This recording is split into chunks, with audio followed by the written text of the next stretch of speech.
Ils sont aujourd'hui 16 000 en France. Ce sont les juristes d'entreprise. Ils réclament la confidentialité de leurs avis et de leur correspondance. Alors, où en est-on précisément à l'heure où le statut d'avocat en entreprise a été retiré de la loi Macron? Quels sont les arguments pour et contre? Quelles sont les perspectives? C'est ce que nous allons voir tout au long de cette émission avec nos invités. Et on démarre tout de suite avec notre premier invité, Nicolas Molfessis. Bonjour. Bonjour. Vous êtes professeur de droit privé à l'université Paris II Panthéon, Assas. Alors on va parler de ce statut d'avocat en entreprise. Il devait être instauré par la loi Macron. Cette disposition a finalement été abandonnée du projet. Alors tout d'abord, qu'en est-il de ce statut? En quoi consistait-il? Et puis tout simplement, pourquoi a-t-il été abandonné? Alors, il s'agissait de permettre aux juristes d'entreprise d'avoir le statut d'avocat, c'est-à-dire d'être rattaché à un barreau et soumis à la déontologie des avocats.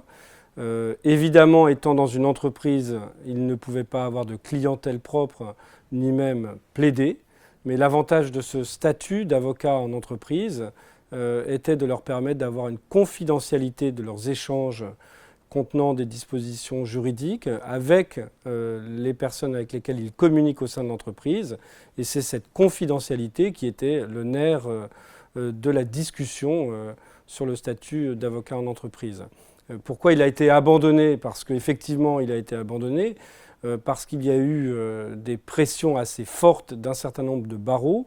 Et pour être très précis, il y a une opposition entre le barreau de Paris qui était plutôt favorable à cette réforme et le CNB qui a marqué son hostilité à l'instauration de ce nouveau statut, y voyant une forme de concurrence entre ces juristes d'entreprise devenant avocats et les avocats qui sont d'ores et déjà inscrits au barreau. Donc la confidentialité était vraiment au cœur du débat.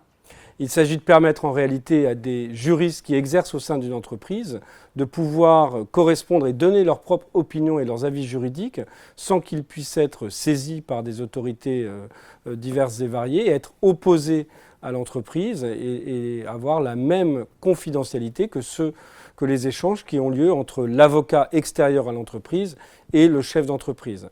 Évidemment, l'avantage pour le chef d'entreprise, c'est de pouvoir correspondre en toute confiance avec son juriste en interne, sans craindre qu'à un moment donné, ces correspondances puissent se retourner contre lui dans le cadre d'une procédure judiciaire.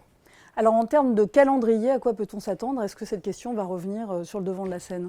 Cette question est une arlésienne, donc ça fait 10-20 ans qu'on en parle en droit français et qu'on espère son avènement en droit français car elle serait très utile pour la compétitivité de la place française et du droit français. Le nombre de pays, l'Angleterre, l'Allemagne, l'Espagne, les Pays-Bas, le Portugal, la Pologne ont déjà un statut d'avocat en entreprise.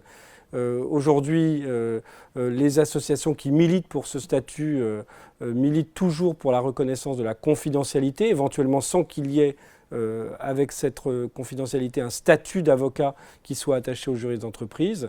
Il y a une réforme de la justice qui est à venir et qui a été annoncé par la garde des Sceaux. Il est très probable qu'on retrouve dans la discussion sur ce projet le statut d'avocat en entreprise. Mais pour l'instant, toujours dans le cadre du projet Macron qui est en discussion au Parlement, les associations tentent d'introduire une confidentialité, quand bien même ils auraient lâché le statut d'avocat en entreprise. Merci infiniment Nicolas Molfessis. Je vous en prie, merci. Et tout de suite, nous retrouvons le point de vue de l'incubateur du barreau de Paris. Nous sommes en liaison avec Maître Lise Damelet, avocate. Maître, bonjour. Oui, bonjour. J'interviens ici au nom de l'incubateur du barreau de Paris que j'ai cofondé avec 3 autres personnes dans le cadre du bâtonnat sur Martinet en janvier 2014. Les quelques mots que je peux vous dire aujourd'hui sur la confidentialité et la protection des échanges du juriste en entreprise sont les suivants. Je pense qu'il faut revenir historiquement à l'origine du secret professionnel. Le secret professionnel n'est pas attaché nécessairement à une personne, il est attaché à une fonction.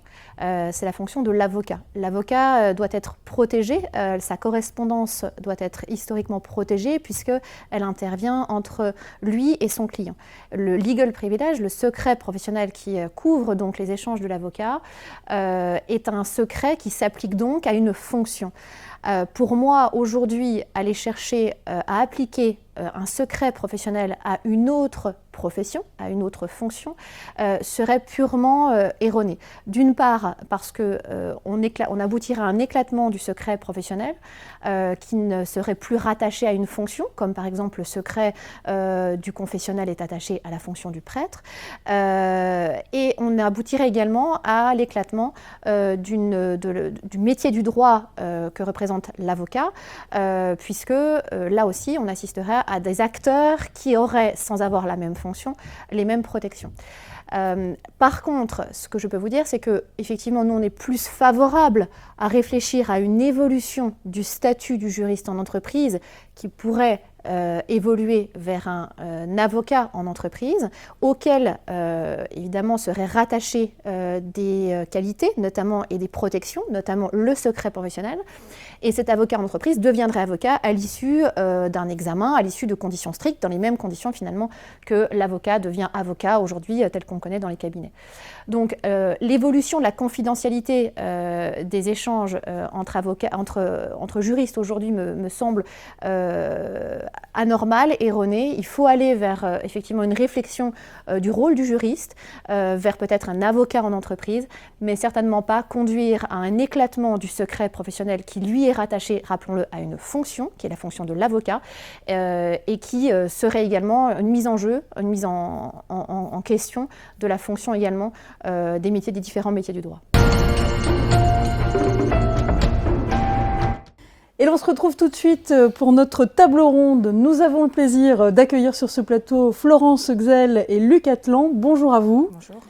Alors Florence Gzell, vous êtes professeure de droit privé à l'Université de Lorraine. Luc Atlan, vous êtes vice-président de l'AFJE. Vous êtes également responsable du droit des sociétés Orange. Alors on commence avec vous Florence. En quoi le renforcement de la place du juriste en entreprise est-il aujourd'hui un enjeu majeur en France ? Et quelles sont les quelques options envisageables ? Je crois que c'est un enjeu majeur dans la mesure où aujourd'hui les juristes sont très conscients de la place du droit qu'ils doivent promouvoir au sein de l'entreprise et ils sont très soucieux de se prémunir contre un certain nombre de risques. Or, parmi ces risques, il y a la possibilité de se retrouver pris dans ces procédures extrêmement contraignantes que sont les procédures de discovery qui sont déclenchées par les autorités américaines ou les procédures de disclosure des autorités anglaises. Et face à ces procédures, les juristes français qui ne bénéficient pas d'une protection, qui ne bénéficient pas de la confidentialité, se sentent dépourvus de moyens de défense et ont le sentiment d'être obligés de recourir à des expédients, par exemple à des cabinets d'avocats externes avec qui ils pourront échanger sur des informations qu'ils souhaitent garder confidentielles. Alors quelles seraient les options finalement ? Alors, il y a plusieurs options qui sont envisagées, qui sont toujours envisagées. La première option, c'est de se conformer, ou en tout cas d'essayer de se rapprocher du modèle anglo-américain, c'est-à-dire de permettre aux avocats d'exercer en entreprise, en tant que juriste d'entreprise. C'est ce qui se passe aux États-Unis notamment, ça se passe aussi en Angleterre, et cela permet de faire en sorte que les avis juridiques qui sont délivrés par ces professionnels bénéficient de ce qu'on appelle le legal privilege. Alors l'autre option qui est envisagée, c'est sans passer par un statut d'avocat en entreprise, de permettre aux juristes d'entreprise eux-mêmes de voir leurs avis juridiques protégés par une confidentialité qui serait reconnue par la loi. Peut-être un petit mot sur ce qui se passe en Europe. Alors, les deux modèles que je viens d'évoquer, on les retrouve en Europe. En Allemagne, par exemple, on a des avocats qui exercent en entreprise et qui ont un secret professionnel, comme aujourd'hui les avocats français ont un secret professionnel. Et on trouve aussi une autre version qui se trouve dans la loi belge, qui est une loi relativement récente puisqu'elle remonte à 2000, qui a créé un véritable statut de juriste d'entreprise doté d'une déontologie et doté d'une protection, d'une confidentialité des avis juridiques. Luc Atlan, très concrètement, les juristes en entreprise que vous représentez réclament aujourd'hui de se battre à armes égales avec leurs collègues étrangers, et particulièrement ceux de culture anglo-saxonne. Mais alors, que réclamez-vous concrètement? Est-ce que c'est un statut d'avocat en entreprise ou tout simplement la confidentialité? Alors, les juristes d'entreprise ne réclament pas le statut d'avocat en entreprise pour être avocat en entreprise. C'est par le biais du projet Macron que et ça leur permettait d'intégrer la confidentialité des avis qu'ils rendent au sein de l'entreprise. Mais donc, dans un premier temps, certains députés ont rejeté le statut, la proposition d'avocat en entreprise parce qu'il n'était pas question de créer une nouvelle profession. Donc ensuite, on a défendu le point qui portait sur la confidentialité, parce qu'il y va de la compétitivité des entreprises. Il faut savoir qu'au sein de l'Union européenne, il y a encore la France et l'Italie qui ne bénéficient pas de cette confidentialité. Donc voilà, après, on nous a indiqué que cette demande n'émanait que des juristes d'entreprise, mais pas des entreprises elles-mêmes. Et on a consulté un ensemble d'entreprises, nous avons eu 115 signatures d'entreprises, et parmi les sociétés du CAC 40, 3/4 des sociétés du CAC 40 ont signé cette demande, comme quoi c'était véritablement un besoin pour les entreprises, parce qu'il y avait de la compétitivité de ces entreprises. Et puis il y a la question aussi de l'indépendance. Oui, on oppose toujours au juriste d'entreprise son manque d'indépendance, au motif qu'il est lié par son employeur par un contrat de travail. On ne parle pas de cette indépendance.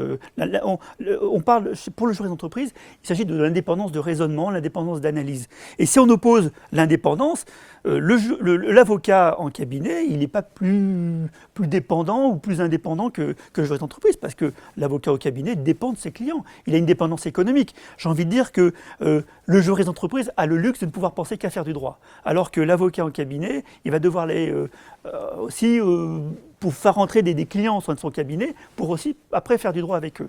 Et donc cette indépendance qu'on nous a souvent opposée, eh bien, en fin de compte, le juriste d'entreprise fait valoir une indépendance d'esprit, une indépendance d'analyse, une indépendance juridique dans son analyse, et c'est ce que d'ailleurs revendique le directeur juridique pour ses juristes. Un point à préciser, Luc, qui dit confidentialité ne dit pas forcément secret professionnel. Il y a un amalgame là. On fait toujours une confusion entre le statut de secret professionnel de l'avocat versus la confidentialité. Le secret professionnel, c'est un droit absolu attaché à la profession de l'avocat, alors que pour le juriste d'entreprise, c'est la confidentialité de l'avis qui va le rendre. Et ce n'est pas une confidentialité qui ne serait pas opposable à l'employeur. C'est une confidentialité qui est attachée essentiellement à l'avis que le juriste va rendre. Florence, comment s'applique cette confidentialité aux États-Unis ? Alors aux États-Unis, cette confidentialité, ce legal privilege, il est attaché au statut d'avocat, mais il est reconnu simplement aux avis juridiques qui sont délivrés par cet avocat dans un contexte où on admet très aisément et sans difficulté aux États-Unis qu'un avocat exerce à l'intérieur d'une entreprise en tant qu'avocat in-house. Alors, de facto, quand on a un avocat interne qui intervient sur les dossiers, ça crée des difficultés. D'abord, il faut déterminer ce qu'est un avis juridique protégé. Parce que si l'avis donné n'est pas considéré comme juridique, il n'est pas protégé en tant que tel. Et on a vu les tribunaux américains décider parfois que des négociations contractuelles ne relevaient pas de l'avis juridique protégé, qu'elles n'étaient pas protégées. Pourquoi ? Parce qu'il s'agirait là de business advice, donc de quelque chose de non juridique. Et puis, il y a une autre difficulté en droit américain, c'est que l'on peut admettre que on peut renoncer au legal privilege, et cette renonciation peut être implicite. C'est-à-dire que par certains comportements, vous pouvez implicitement déclarer que vous ne souhaitez plus en bénéficier.